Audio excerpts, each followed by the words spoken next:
Hello everyone, कैसे हैं आप सभी लोग। चलिए फिर हम चलते हैं अपनी क्लास की तरफ। आज हम 24 जनवरी 2024 का करंट अफेयर डिस्कस करेंगे। 24 जनवरी से रिलेटेड जितने इंपॉर्टेंट क्वेश्चंस हैं, उनसे रिलेटेड एक्स्ट्रा फैक्ट्स हैं, स्टैटिक जीके है, वो हम डिस्कस करेंगे। 24 जनवरी 2024 का। लेकिन उससे पहले हम अपनी लास्ट क्लास के क्वेश्चंस का रिवीजन करते हैं। तो चलिए चलते हैं पहले अपने लास्ट क्लास के क्वेश्चंस का रिवीजन के लिए। देखिए हमारा फर्स्ट क्वेश्चन क्या है। हाल ही में जाति आधारित जनगणना शुरू करने वाला भारत का दूसरा राज्य कौन सा बना है? आंध्र प्रदेश। नेक्स्ट है, हाल ही में किसने अगले 5 वर्षों के लिए आईपीएल की टाइटल स्पॉन्सरशिप हासिल की है? तो टाटा ग्रुप ने की है। हाल ही में किसने 47वें अंतर्राष्ट्रीय कोलकाता पुस्तक मेले का उद्घाटन किया है? ममता बनर्जी ने। हाल ही में किसे पेप्सिको इंडिया का नया मुख्य कार्यपालक अधिकारी नियुक्त किया गया है? जागृत कोटेचा। दुनिया का सबसे ऊंचा राम मंदिर कहाँ बनेगा? ऑस्ट्रेलिया में बनेगा। देखिए हमारा नेक्स्ट क्वेश्चन है, हाल ही में सशस्त्र सीमा बल का महानिदेशक किसे नियुक्त किया गया है? दलजीत सिंह चौधरी को। नेक्स्ट है, हाल ही में चंद्रमा की धरती पर उतरने वाला दुनिया का 5वां देश कौन बना है? तो जापान बना है। हाल ही में जारी आईडीसी की रिपोर्ट के अनुसार वर्ष 2023 में शीर्ष स्मार्टफोन निर्माता कंपनी कौन सी बनी है? एप्पल। हाल ही में किसने अयोध्या मंदिर पर डाक टिकट जारी किए हैं? तो ये नरेंद्र मोदी जी ने किए हैं। किस मूर्तिकार द्वारा तैयार की गई भगवान राम लला की 51 इंच ऊंची मूर्ति राम मंदिर में स्थापित की गई है? तो वो किसने तैयार की है? मूर्तिकार कौन है? अरुण योगीराज। तो ये थे हमारी लास्ट क्लास के क्वेश्चंस जिनका हमने रिवीजन किया है। अभी चलते हैं हम जो आज का करंट अफेयर है। तो आज 24 जनवरी के जो इम्पोर्टेंट क्वेश्चंस हैं वो देख लेते हैं। देखिए हमारा फर्स्ट क्वेश्चन है, who won the title of best drama series at the 75th Emmy awards? तो 75वें एमी अवार्ड्स में सर्वश्रेष्ठ ड्रामा सीरीज का खिताब किसने जीता है? बताइए किसने जीता है? देखिए तो इस क्वेश्चन नंबर 1 के लिए जो हमारे ऑप्शंस हैं, तो देखिए सबसे ऑप्शन ए है succession, option B the bear, and C the white lotus, and D jury duty. तो बताइए इनमें से कौन है जिसने एमी अवार्ड्स में सबसे बेस्ट ड्रामा सीरीज का अवार्ड जीता है?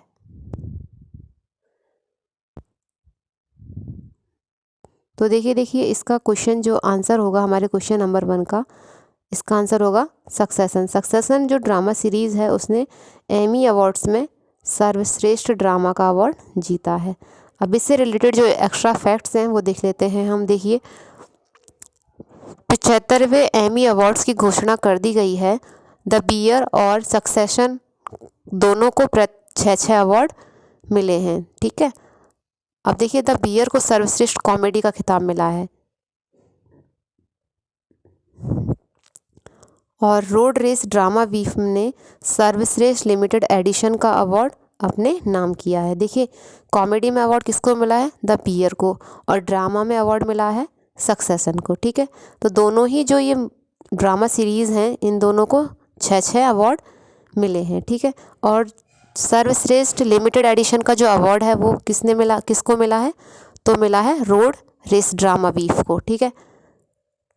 वहीं देखिए सर्वश्रेष्ठ एक्टर का जो अवार्ड है वो किसको मिला है? ड्रामा सीरीज़ में किरण कल्किन को मिला है, ठीक है। चलिए अब हम चलते हैं नेक्स्ट क्वेश्चन की तरफ। क्वेश्चन नंबर 2 देखिए, where was Boeing India engineering and technology centre inaugurated? Boeing India engineering and technology centre का उद्घाटन कहाँ पर हुआ है? बताइए कहाँ पर हुआ है? तो देखिए इस क्वेश्चन के लिए ऑप्शन है हमारे, A Bangalore, B Delhi, and C Mumbai, and D Hyderabad. बताइए कहाँ पर हुआ है उद्घाटन Boeing India engineering and technology centre का? तो देखिए हमारा जो क्वेश्चन नंबर 2 है इसका आंसर होगा ऑप्शन ए बेंगलोर। बेंगलोर में Boeing India engineering and technology centre का उद्घाटन हुआ है। अब देखिए इसके एक्स्ट्रा फैक्ट क्या क्या हैं। देखिए प्रधानमंत्री नरेंद्र मोदी जी ने बेंगलोर में Boeing India engineering and technology centre का उद्घाटन किया है। और देखिए एक्स्ट्रा फैक्ट क्या है, इसरो का जो हेडक्वार्टर है वो कहाँ पर है, बेंगलोर में है। और ट्रैफिक इंडेक्स में 2023 में इंडिया से जो टॉप कंट्री है, टॉप जो स्टेट है ना, वो बेंगलोर है, जहाँ पर सबसे ज़्यादा ट्रैफिक रहता है। और जो वर्ल्ड में कौन सी देश को मिला है, वो लंदन है। ठीक है, लंदन में सबसे ज़्यादा ट्रैफिक रहता है। और इंडिया में देखा जाए तो बेंगलोर ऐसी सिटी है जहाँ पर सबसे ज़्यादा ट्रैफिक रहता है। और भारत की जो पहली गर्ल्स फुटबॉल एकेडमी है वो भी बेंगलोर में है। जो पहली गर्ल्स फुटबॉल एकेडमी है वो भी बेंगलोर में है। इसरो का हेडक्वार्टर बेंगलोर में है। ठीक है, चलिए चलते हैं हम नेक्स्ट क्वेश्चन की तरफ। हमारा क्वेश्चन नंबर 3 क्या है, देखिए क्वेश्चन नंबर 3 है, which country has developed the world's first nuclear battery. विश्व की पहली परमाणु बैटरी किस देश ने विकसित की है? बताइए किस देश ने विकसित की है। तो हमारे ऑप्शन है इसके लिए Denmark, B Finland, C China and D Germany. बताइए कौन सा देश है जिसने विश्व की पहली न्यूक्लियर बैटरी डेवलप की है। तो देखिए इसके लिए हमारा आंसर हो जाएगा ऑप्शन सी चाइना। चाइना ने वर्ल्ड की पहली न्यूक्लियर बैटरी डेवलप की है। ठीक है, देखिए क्या है इसके एक्स्ट्रा फैक्ट्स इम्पॉर्टेंट जो क्वेश्चन से रिलेटेड है। देखिए विश्व की पहली परमाणु बैटरी चाइना ने विकसित की है। और चीन के बीजिंग की एक स्टार्टअप है बीटा बोल्ट, उसके द्वारा एक सिक्के से भी छोटे आकार की परमाणु बैटरी विकसित की गई है। तो ये देखिए चाइना का जो बीजिंग है ना, वहाँ पर एक स्टार्टअप कंपनी है, उसका नाम है बीटा बोल्ट। उसने एक छोटा सिक्का होता है ना, उससे भी छोटी बैटरी विकसित की है। ठीक है, इस बैटरी में Ni63 समस्थानिक का प्रयोग किया गया है, जो बिना रिचार्ज के भी 50 वर्षों तक ऊर्जा दे सकती है। मतलब अगर आप इसको 50 सालों तक चार्ज नहीं भी करेंगे ना, तब भी ये अपनी चार्जिंग एजेंट जो देती रहेगी। ठीक है, तो कहाँ पर हुई है ये, चाइना के बीजिंग में। एक स्टार्टअप कंपनी है बीटा बोल्ट जिसने इसे डेवलप किया है। ठीक है, चलिए चलते हैं नेक्स्ट क्वेश्चन की तरफ। देखिए नेक्स्ट क्वेश्चन क्या है हमारा, recently which state indigenous date variety Kachchhi kharek has got GI tag. बताइए किस राज्य के देसी खजूर की किस्म कच्छी खरेक को GI टैग मिला है। किस राज्य का है ये खजूर, कच्छी खरेक इसकी जो किस्म है उसको GI टैग मिला है। कहाँ का है ये, देखिए ऑप्शन ए है हमारा Tamil Nadu, B Jammu Kashmir and C Gujarat and D Odisha. बताइए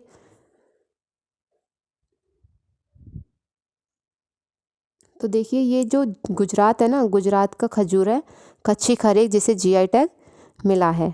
ठीक है, देखिए इससे एक्स्ट्रा इन्फॉर्मेशन क्या है हमारे पास, कच्छ की देशी खजूर की किस्म है। कच्छ का जो गुजरात में कच्छ का एरिया है ना, वहाँ पर ये खजूर की खेती की जाती है। और ये कच्छी खरेक को GI टैग पाने वाला गुजरात का दूसरा फल है। ठीक है, इससे पहले गिर केसर आम, जिसे केसर भी कहा जाता है, गुजरात में GI टैग पाने वाला पहला फल था। इससे पहले गिर केसर आम को मिला था और अभी कच्छी खजूर को मिला है। ठीक है, कच्छी खरेक खजूर को मिला है, इससे पहले गिर केसर आम को GI टैग मिल चुका है। तो गुजरात में 2 फलों को GI टैग मिल चुका है, एक गिर केसर आम और दूसरा कच्छी खरेक खजूर। ठीक है, अब देखिए गुजरात से रिलेटेड क्या इन्फॉर्मेशन है। गुजरात की राजधानी क्या है, गांधीनगर है। और यहाँ के जो मुख्यमंत्री हैं वो हैं भूपेंद्र भाई पटेल, और यहाँ के राज्यपाल हैं आचार्य देवव्रत। ठीक है, चलिए चलते हैं नेक्स्ट क्वेश्चन की तरफ। हमारा क्वेश्चन नंबर 5 है, देखिए where has India's first India innovation centre for graphene IICG being launched recently. हाल ही में भारत का पहला India innovation centre for graphene IICG कहाँ लॉन्च हुआ है। देखिए हमारे जो क्वेश्चन नंबर 5 है ना, उसके लिए ऑप्शन है, option A Haryana and B Tamil Nadu, C Uttar Pradesh and D Kerala. बताइए कहाँ पर लॉन्च हुआ है ये भारत का पहला India innovation centre for graphene. तो इसका आंसर होगा ऑप्शन डी केरला। केरला में भारत का पहला इंडिया इनोवेशन सेंटर लॉन्च हुआ है। देखिए इससे एक्स्ट्रा फैक्ट क्या है, देखिए India innovation centre for graphene IICG Bharat का पहला ग्राफीन सेंटर है और इसका जो उद्देश्य है, एम क्या है इसका, ग्राफीन और 2D सामग्री प्रणालियों 2D मटेरियल सिस्टम में अनुसंधान एवं विकास, उत्पाद, नवाचार और क्षमता निर्माण को बढ़ावा देना है। क्या है इसके उद्देश्य? इसका उद्देश्य है जो 2D सामग्री है ना, 2D मटेरियल सिस्टम है, उनके लिए अनुसंधान एवं विकास, उत्पादन, नवाचार और क्षमता निर्माण को बढ़ावा देना है। अब देखिए केरला से एक्स्ट्रा फैक्ट क्या है कि केरला की जो राजधानी है ना, कैपिटल है वहाँ की तिरुवनंतपुरम, और वहाँ के जो CM है वो है पिनाराई विजयन, और वहाँ के गवर्नर हैं आरिफ मोहम्मद खान।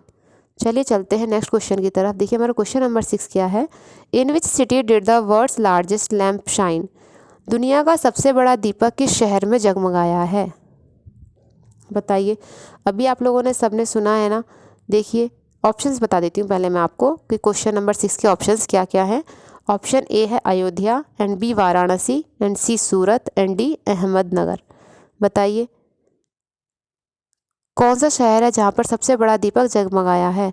अभी इस क्वेश्चन का आंसर तो आप लोग खुद गैस भी कर सकते हो, क्योंकि अभी देखिए सबसे जो इम्पोर्टेंट फैक्ट चल रहा है वो चल रहा है कि अयोध्या राम मंदिर के बारे में। तो जो भी मतलब जितनी भी इम्पोर्टेंट फैक्ट्स हैं तो सारे उधर ही इशारा करते हैं। तो इसका देखिए आंसर होगा ऑप्शन ए अयोध्या।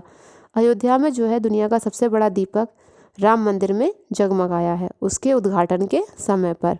देखिए 300 फीट की ऊंचाई पर खड़ा दुनिया का सबसे बड़ा दीपक अयोध्या शहर को रोशन करेगा, और दीपक में 1.25 क्विंटल कपास और 21,000 लीटर तेल शामिल है। तो देखिए आप लोग खुद ही बताइए कि इतना बड़ा दीपक है, इतनी ऊंचाई पर है, तो सबसे बड़ा दीपक तो है ही ये। देखिए प्राण प्रतिष्ठा का अनुष्ठान प्रधानमंत्री नरेंद्र मोदी जी और लक्ष्मीकांत दीक्षित के निर्देशन में पुजारी के एक समूह द्वारा किया गया है। तो जो अभी राम मंदिर में जो श्री राम लला की प्राण प्रतिष्ठा हुई है, तो वहाँ पर किस किसने अनुष्ठान किया था? ये PM नरेंद्र मोदी की अध्यक्षता और लक्ष्मीकांत दीक्षित के निर्देशन में हुआ है। तो दुनिया का सबसे बड़ा दीपक अयोध्या के राम मंदिर में उद्घाटन के समय पर जगमगाया था। ठीक है, चलिए चलते हैं नेक्स्ट क्वेश्चन की तरफ। देखिए हमारा क्वेश्चन नंबर 7 क्या है। क्वेश्चन नंबर 7 है, which country has become the only country to be the foreign guest in India's Republic Day parade 6th time. बताइए 6 बार भारत की गणतंत्र दिवस परेड में विदेशी मेहमान बनने वाला एकमात्र देश कौन सा बना है? तो देखिए इसके लिए हमारे ऑप्शंस हैं। Option A America, B China, C India, and D France. बताइए ऐसा कौन सा देश है जहाँ पर गणतंत्र दिवस पर जिसको 6 बार आमंत्रित किया गया है, विदेशी मेहमान है जो इंडिया का। बताइए। तो देखिए इसके लिए हमारा जो आंसर होगा वो होगा ऑप्शन डी। क्वेश्चन नंबर 7 के लिए ऑप्शन डी आंसर होगा फ्रांस। फ्रांस एकमात्र ऐसा देश है जो भारत में गणतंत्र दिवस की परेड में 6 बार शामिल हुआ है लगातार। इससे पहले हमारे UK और फ्रांस 5-5 बार शामिल हो चुके हैं। अब देखिए हमारे एक्स्ट्रा फैक्ट क्या है इस क्वेश्चन के। देखिए 6 बार भारत की गणतंत्र दिवस परेड में विदेशी मेहमान बनने वाला एकमात्र देश फ्रांस बन गया है, और भारत के 75वें गणतंत्र दिवस पर फ्रांस के राष्ट्रपति जो है इमैनुअल मैक्रो वो मुख्य अतिथि होंगे, और फ्रांस 6 बार आमंत्रित होने वाला इकलौता देश बन गया है। ठीक है, अब तक देखिए भारत देश द्वारा यूनाइटेड किंगडम और फ्रांस के प्रतिनिधियों को सबसे अधिक बार 5 बार गणतंत्र दिवस परेड में आमंत्रित किया गया है। देखिए हमारा नेक्स्ट क्वेश्चन क्या है। क्वेश्चन नंबर 8 है हमारा। देखिए in which state has prime minister Narendra Modi recently inaugurated the Khelo India youth games 2023। हाल ही में प्रधानमंत्री नरेंद्र मोदी जी ने किस राज्य में खेलो इंडिया यूथ गेम्स 2023 का उद्घाटन किया है? बताइए किस राज्य में किया है खेलो इंडिया यूथ गेम्स का उद्घाटन 2023 में? ऑप्शन है हमारे, ऑप्शन है Tamil Nadu, option B Madhya Pradesh, C Delhi, and D Goa. बताइए। तो देखिए हमारे क्वेश्चन नंबर 8 के लिए आंसर होगा ऑप्शन ए तमिलनाडु। तमिलनाडु में नरेंद्र मोदी जी ने खेलो इंडिया यूथ गेम्स का उद्घाटन किया है, और ये 6ठे खेलो इंडिया यूथ गेम्स थे। ठीक है, देखिए खेलो इंडिया यूथ गेम्स के 6वें संस्करण का उद्घाटन प्रधानमंत्री नरेंद्र मोदी ने चेन्नई तमिलनाडु में बड़े उत्साह के साथ किया है। जबकि देखिए उद्घाटन समारोह में न केवल बहुप्रतीक्षित खेल आयोजन की शुरुआत हुई, बल्कि प्रसारण क्षेत्र में लगभग 250 करोड़ रुपए की महत्वपूर्ण परियोजनाओं का शुभारंभ और शिलान्यास भी किया गया है। ठीक है, चलिए चलते हैं नेक्स्ट क्वेश्चन की तरफ। देखिए हमारा नेक्स्ट क्वेश्चन क्या है। According to the annual status of education report ASER 2023, what percentage of children aged 14 to 18 in country could not read English sentence correctly? देखिए यहाँ पे 2023 की जगह 2013 हो गया है मिसप्रिंट से। लेकिन देखिए annual status of education report जो है ना ASER के अकॉर्डिंग 2023 की जो रिपोर्ट आई है उसके अनुसार 14 से 18 जो वर्ष के उम्र के बच्चे हैं ना, तो वो अंग्रेजी के जो वाक्य हैं वो सही ढंग से नहीं पढ़ पाए हैं। तो बताइए कितने प्रतिशत ऐसे बच्चे हैं जो नहीं पढ़ पाए हैं ASER की रिपोर्ट के अकॉर्डिंग। तो देखिए इसमें ऑप्शन है हमारे, option A 43%, option B 53% and option C 63% and D 13%। तो बताइए 14 से जो 18 एज के जो बच्चे हैं ना इस एज ग्रुप के, तो बताइए उनमें से कितना प्रतिशत है कि जो इंग्लिश के जो सेंटेंस है ना उनको ठीक से नहीं पढ़ पाए हैं। तो देखिए हमारा इसका आंसर होगा ऑप्शन ए 43%। ठीक है, चलिए आगे देखते हैं इससे इम्पोर्टेंट क्या फैक्ट्स हैं। देखिए सबसे पहले तो ASER की फुल फॉर्म क्या होती है, annual status of education report 2023 के अकॉर्डिंग देख लेते हैं। देखिए 14 साल के जो उम्र के जो बच्चे हैं ना उनमें से 3.9% बच्चे स्कूल में एडमिशन ही नहीं है। जो 14 साल के बच्चे हैं जिनकी उम्र 14 साल तक है, तो वो 3.9% बच्चे तो स्कूलों में एडमिशन ही नहीं है। जबकि देखिए 18 साल के जो बच्चे हैं ना उनका रेशियो उससे भी कहीं ज़्यादा बड़ा है। 6% बच्चे ऐसे हैं जिनका एडमिशन नहीं है, जिनकी एज 18 साल है। अब देखिए और जो कौन कौन सी स्ट्रीम से कितना पढ़ रहे हैं, कौन किस फील्ड में है, कितना है। देखिए 55.7% जो बच्चे हैं ना वो आर्ट्स के हैं। ठीक है, और आर्ट्स या ह्यूमैनिटीज़ में हैं, जो ह्यूमैनिटीज़ और आर्ट्स पढ़ रहे हैं। ठीक है, जबकि 31% बच्चे साइंस, टेक्नोलॉजी एंड इंजीनियरिंग और मैथ्स पढ़ रहे हैं, और 9.4 बच्चे ऐसे हैं जो कॉमर्स पढ़ रहे हैं। ठीक है, तो ये जो रेशियो है इसके अकॉर्डिंग ये आंकड़े लगाए जा रहे हैं ASER के अकॉर्डिंग कि इतने बच्चे इस स्ट्रीम में पढ़ रहे हैं और इतने बच्चे इस स्ट्रीम में पढ़ रहे हैं। ठीक है, अब देखिए 40% बच्चे जो युवा हैं और जो 28% लड़कियां हैं वो घर के कामों के अलावा बाहर भी काम कर रहे हैं। अब देखिए इससे एक्स्ट्रा पॉइंट क्या क्या हैं जिन पर ASER की जो रिपोर्ट है ना वो इन 4 पॉइंट्स पर सर्वे सबसे ज़्यादा किया गया है। किया तो ऑल ओवर बहुत सारे उसमें फील्ड्स में है सर्वे कि मतलब कौन किस फील्ड में है, कौन कितना पढ़ रहे हैं, कितने बच्चे कहाँ पर हैं। लेकिन जो बेसिक स्ट्रक्चर है ना वो इन 4 पॉइंट्स पर बेस्ड है। देखिए नंबर 1 है, देखिए बेसिक रीडिंग और मैथ्स और इंग्लिश की एबिलिटी कितनी है, कौन बच्चे कितना पढ़ पा रहे हैं, कितना नहीं पढ़ पा रहे हैं। तो सबसे जो बेसिक पॉइंट है वो है बेसिक रीडिंग, मैथ्स और इंग्लिश की एबिलिटी। नेक्स्ट है देखिए रोज़मर्रा की जो कैलकुलेशंस है ना जो यूज़ आती हैं, जैसे आप कुछ लेने जाते हो, कुछ करते हो, तो कितना किसको पे करना है, कितना किससे हमें रिटर्न वापस लेना है। तो रोज़मर्रा की जो कैलकुलेशन है वो भी बच्चों को बेसिक स्किल्स में आनी चाहिए। अब देखिए सेकंड क्या है, लिखे गए दिशा निर्देशों को पढ़ने और समझने की क्षमता भी उनमें है या नहीं है। ठीक है, और देखिए असल ज़िंदगी में काम आने वाली फाइनेंशियल और कैलकुलेशन को इतना समझते हैं कितना नहीं समझते, ये भी 4 पॉइंट्स इन पे ASER की रिपोर्ट बेस्ड है। ठीक है, चलिए चलते हैं नेक्स्ट क्वेश्चन की तरफ। क्वेश्चन नंबर 10 क्या है हमारा, देखिए which language has been announced by the central government to be given the status of 9th Indian classical language. केंद्र सरकार ने किस भाषा को 9वीं भारतीय शास्त्रीय भाषा का दर्जा देने का ऐलान किया है। अब देखिए जो ये लैंग्वेजेस है ना, कौन कौन सी लैंग्वेज हैं, किस लैंग्वेज को उन्होंने 9वीं भारतीय शास्त्रीय भाषा का दर्जा देने का ऐलान किया है। देखिए ऑप्शन है, ऑप्शन हैं हमारे, option A English, option B Bangla and C अरबी एंड डी फारसी। बताइए कौन सी लैंग्वेज है जिसे 9वीं भारतीय शास्त्रीय भाषा का दर्जा देने का ऐलान किया है। तो देखिए इसमें आंसर होगा हमारा क्वेश्चन नंबर 10 का डी फारसी। फारसी जो लैंग्वेज है ना, उसको 9वीं भारतीय क्लासिकल लैंग्वेज में शामिल करने का ऐलान किया गया है। देखिए, जो हमारे एस जयशंकर जी हैं ना, उन्होंने घोषणा की थी जब वे ईरान गए थे कि ईरान की भाषा फारसी है, और जब उन्होंने कहा कि अब से भारत की 8वीं अनुसूची में जो भाषाएं हैं उनमें अब फारसी को भी शामिल किया जाएगा।